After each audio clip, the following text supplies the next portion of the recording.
Welcome along to this week's BoyleSports Betzone, and it's cup final week, and it's the Capital One Cup final between Chelsea and Tottenham at Wembley. And joining me is a man who's got fond memories of this competition. Is my partner in crime, Mr. Chris Perry. You played in the cup final, haven't you? I did play in a cup final. Unfortunately, it was for Spurs, but we did lose, yeah. We ended up losing to Blackburn in 2002. And what was the score? You must have beaten some big teams to get there. Well, we did actually beat Chelsea in the semi-final in the two legs. We lost the first leg 2-1, but we smacked them 5-1 in the second leg, so... Well, let's talk about that game. Memories. Great memories, and it'll go down in folklore as that game.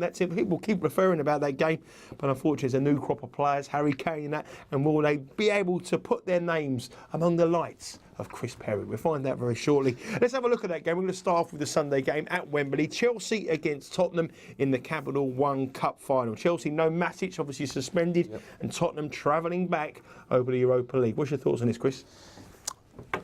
Ex-Spurs player. My heart says Spurs are going to win. My head says Spurs have got a really good chance to win. I know there's the Europa League, but I do fancy Spurs to win this. And if you look at the value, 17-4, they're great value. That's 17-4. That's to win in 90 minutes, obviously. Yeah. Only you win the trophy and to win the property, different price. Yeah, all bets here are for 90 minutes. But Chelsea, though, people are going about Chelsea. They've only won twice in their last 8 games, so they're not going for a little bit of a blip. Yeah, and they have, and Costa's on a 4-game goal drought, which is his longest for Chelsea this season. You know, haven't got Matic. Struggling for goals throughout the team. I think Ivanovic is the only one at the moment who seems to be scoring goals for him. He's got 4 in his last 6, but all the other players are really going through a bit of a drought at the moment. So something's not quite right at Chelsea. Mourinho loves his competition. He's got a great record in it, and they deserve to be favourites. Both teams have scored, though, in 11 of the last 13 Tottenham games. And if you look at this fixture, 8 of the last 11 matches between these two sides have seen both teams scoring. Yeah, absolutely. I think both teams to score at 3-4 is the way to go on this one, definitely. 3-4, and that is one of my first bets in my enhanced fourfold that I'll come on to a little bit later. Now, if you're having a bet on the Capital One Cup final, remember, BoyleSports will give money back if Harry Kane scores any time in the final, and that's for mobile only, and that doesn't apply for match bets, but it applies for everything else. First goal scorer, correct score, money back if Harry Kane scores. You fancy him to score? I do, absolutely. He's 7-1 to be first goal scorer in this game. He has got 6 in his last 5 games. He has been first goal scorer 7 times this season. Get on him. Harry Kane, and there you go. And if you don't want to get on him, you want to take some of our other advice, if he does score, you do it through the mobile app, you're in the money. Absolutely. Great offer from BoyleSports there, and we think it will go. What's your prediction? What's your score prediction? My score prediction is I think it'll be 1-1 after 90 minutes, and I think Spurs will win 2-1 in extra time. There you go. All the markets sold up. 1-1, 90 minutes. Both teams to score. Harry Kane, extra time. Spurs to lift the trophy, 11-5. It's easy, this game. Happy it's days. Absolutely easy. OK, let's move on to the Premier League. We'll go back a day, go back to Saturday. West Ham, they host Crystal Palace at the Bowling Ground. West Ham haven't won in their last 5 matches, Chris, but 4 of them being away from home. Yep, they've drawn their last 3. I was really impressed with them at Spurs last week, actually. I thought they were a little bit unlucky not to come away with a win. A little bit unlucky. Well, Spurs showed a little bit of character to come back, to be fair to them. A game that they would have lost, I think, earlier on in the season. You got some Spurs? I've got my Spurs, yeah, I've got the kit on underneath, yeah. No, I was really, like I say, I was really impressed with them. And I think they'll win this game. I think at 11-10, that's good value. Just remember, West Ham on the road aren't the same team as they are at the Bowling Ground. They're unbeaten in 2015. They've only lost once in their last 12 matches. But saying that, Crystal Palace, under Alan Pardew, maybe not in so good form, only 1 win in the last 5 games, but away from home, under him, 4 games, 4 wins. Yeah, I think they're a tough team, but their only wins away from home this season that have been against teams in the bottom half. They haven't beaten a team in the top half of the table away from home.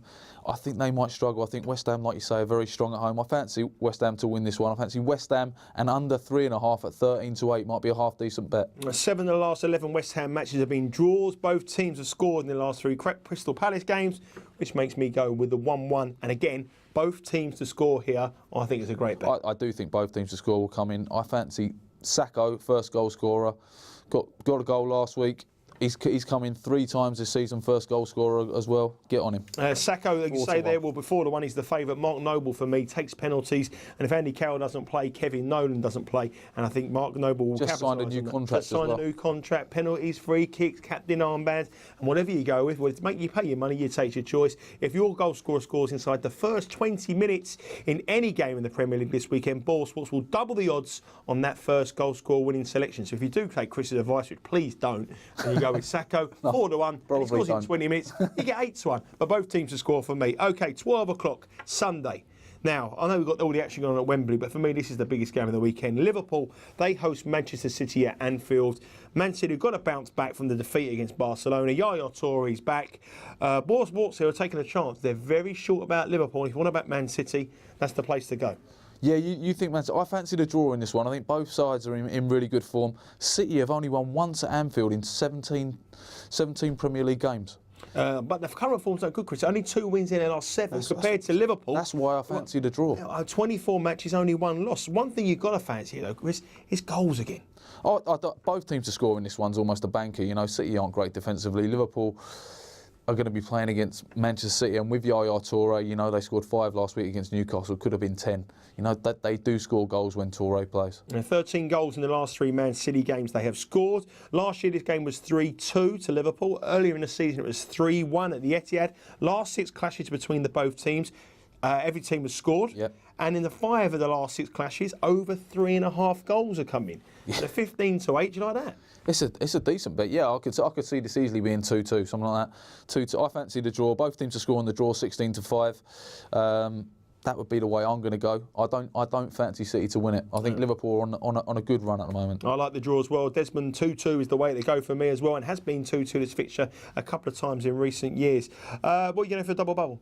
Double bubble, Raheem Sterling. 7-1. 7-1, Raheem Sterling.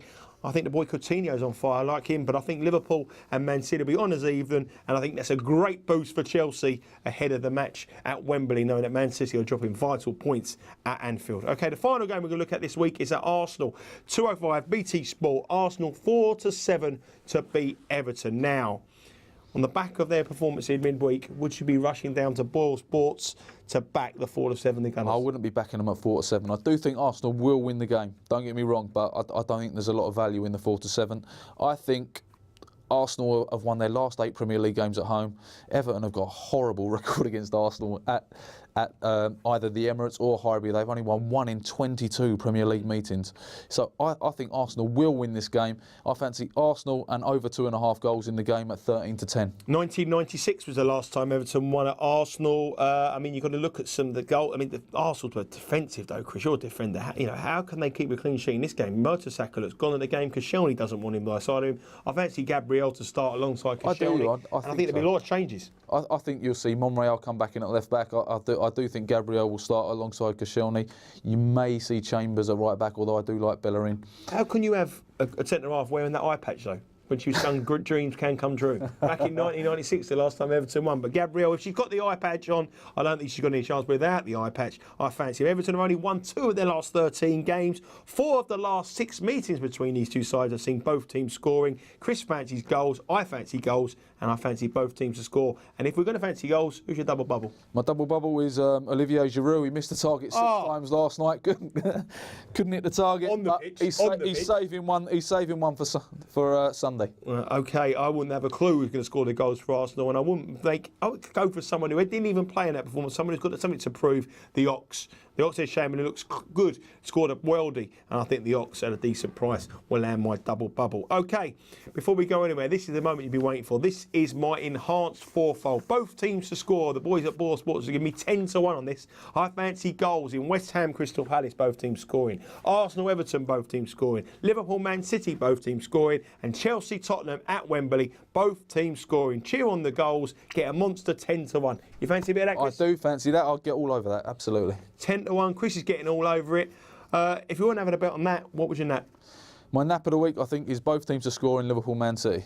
Hey, it's all about goals this week. It's all about action. See you all the same time, same place next week. See if we can keep the run going.